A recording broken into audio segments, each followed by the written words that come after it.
Le constat que nous faisions, c'est que la médecine moderne fabriquait du soin palliatif, en quelque sorte, en augmentant l'espérance de vie avec la maladie, mais ne formait pas les gens, les médecins, les soignants, à l'accompagnement de cette nouvelle figure de la souffrance et de la vie. Donc il nous a semblé qu'il était au moins aussi important de modifier la formation des acteurs de santé, et particulièrement des médecins, formation qui était très carencée. Il était au moins aussi important de penser la formation que de penser les structures de soins palliatifs. Le mouvement des soins palliatifs, au fil du temps, a trouvé une légitimité clinique. Alors qu'au départ, les unités de soins palliatifs, on les mettait en dehors des CHU. Bon.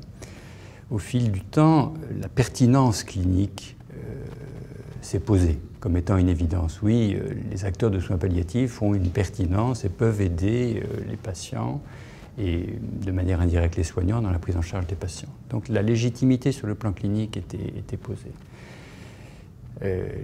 Sur le champ de la formation, les choses se sont faites progressivement.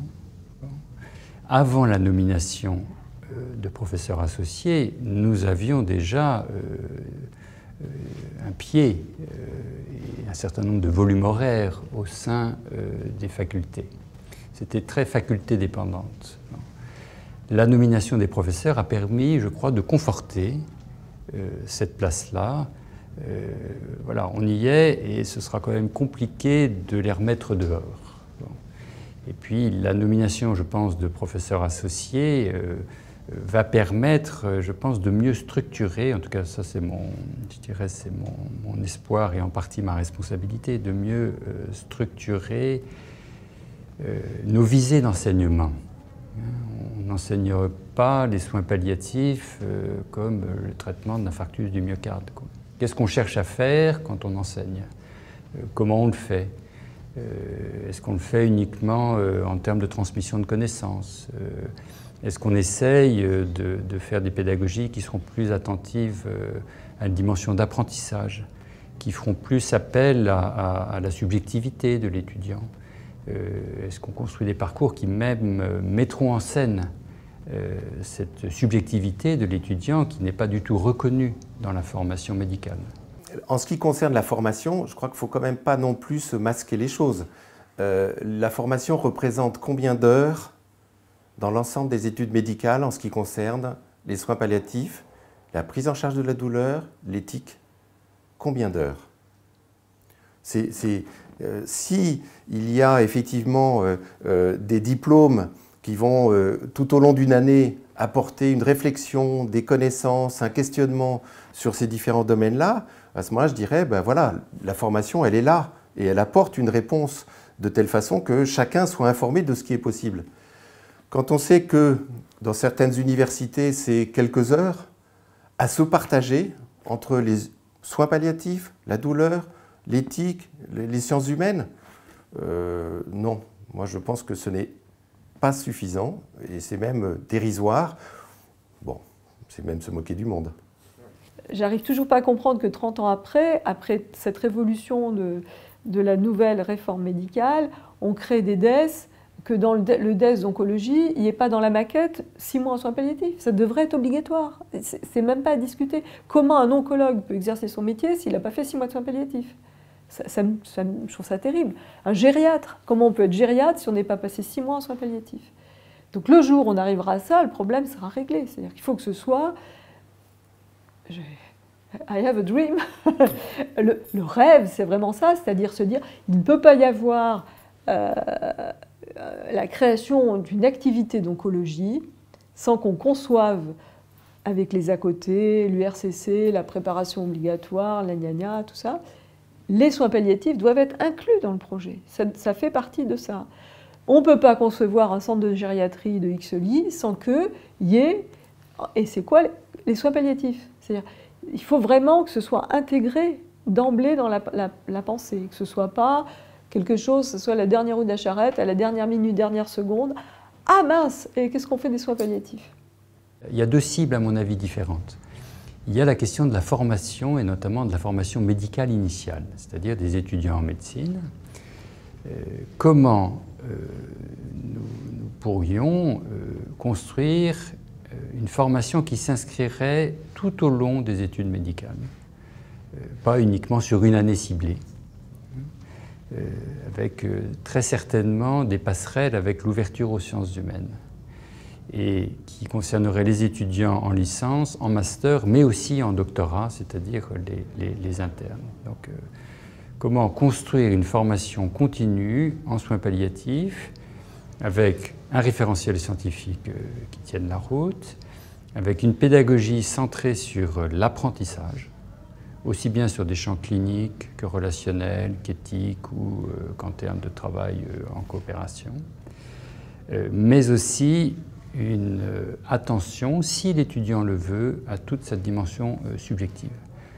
Qu'est-ce qu'il vit avec l'autre, qu'est-ce qui a sens pour lui, quel type de médecine il veut pratiquer, voilà, comment il se projette, lui, futur médecin, dans son identité et dans ce qu'il découvre de sa propre personnalité. Donc ça concerne le champ de la formation médicale initiale. Après, il y a un autre champ qui est celui de la formation des professionnels, où là, les objectifs, à mon avis, doivent être autres. Là, on a des professionnels qui sont déjà bien assis dans leur pratique, qui viennent nous voir souvent dans une situation un peu de crise ou de malaise, qui souhaitent autre chose, qui ont déjà une stature d'adulte.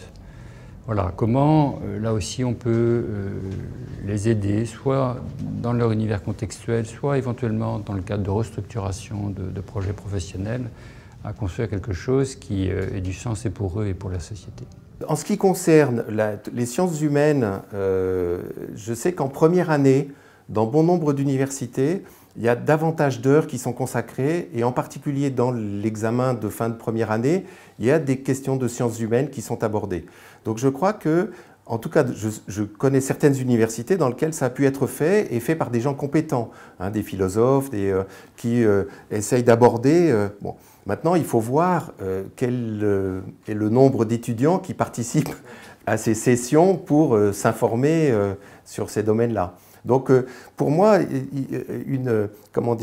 une implication plus importante des étudiants dans ces différents domaines-là me paraîtrait être particulièrement important pour l'ensemble après de leur vie professionnelle.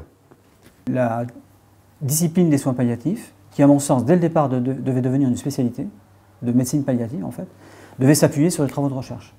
Et en fait, la première qui nous en a donné l'exemple, c'est Cecil Saunders, puisque c'est quasiment la première des choses qu'elle a faites en étant médecin de soins palliatifs, c'est faire de la recherche.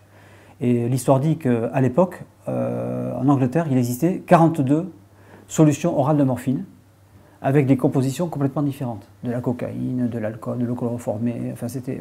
Et donc elle a commencé à faire des études de pharmacologie pour démontrer qu'en fait, il suffisait de mettre de la morphine en poudre dans de l'eau, avec un stabilisateur, et c'était bon. Mais ça, c'était déjà de la recherche. Ce qui va être difficile, c'est la filière universitaire, parce que finalement, je ne sais pas d'où venaient mes collègues, mais enfin, en gros, moi, j'avais un passé d'assistant chef de clinique, c'est-à-dire j'avais été vraiment formée à l'enseignement et à la recherche, finalement, par mon cursus. Aujourd'hui, on a beaucoup la plupart de nos médecins, ils sont issus de la médecine générale, où on ne les prépare pas du tout à ça. Et donc, on leur demande un effort surhumain quand on leur dit, il va falloir que tu penses...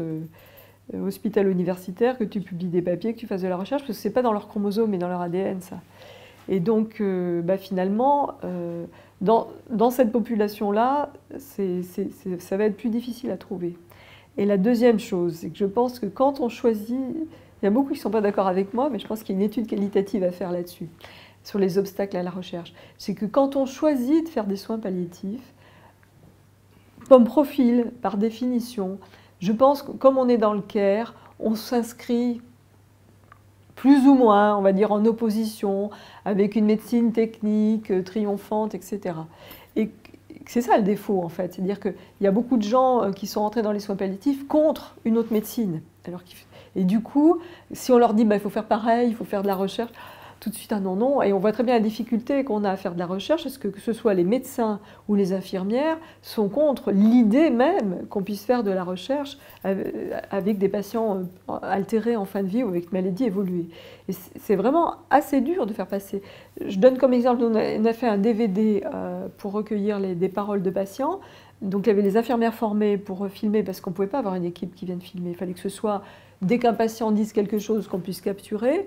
Tous les temps de tournage, il y avait sans arrêt des conflits avec l'équipe en disant oui, mais c'est inhumain, vous vous rendez compte, vous filmez quelqu'un 2 jours avant son décès. Je dis mais elle est d'accord. Et puis regardez, je leur montrais les rushs en disant regardez devant la caméra tout ce qu'elle a dit.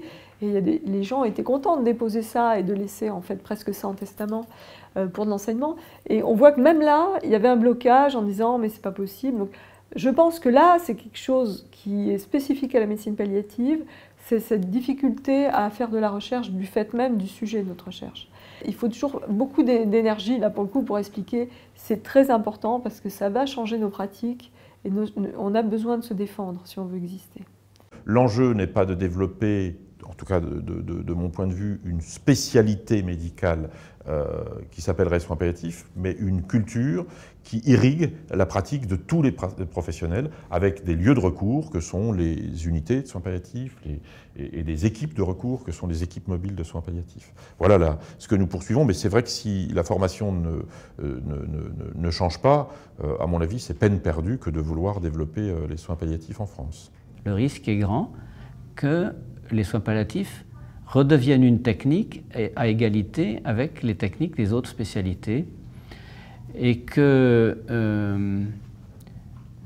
ce qui est de l'ordre de la prise en charge personnelle, individuelle, redevienne du domaine du stéréotype. Que ce questionnement qui était le nôtre au début soit remplacé par des convictions et des certitudes d'ordre technique et scientifique.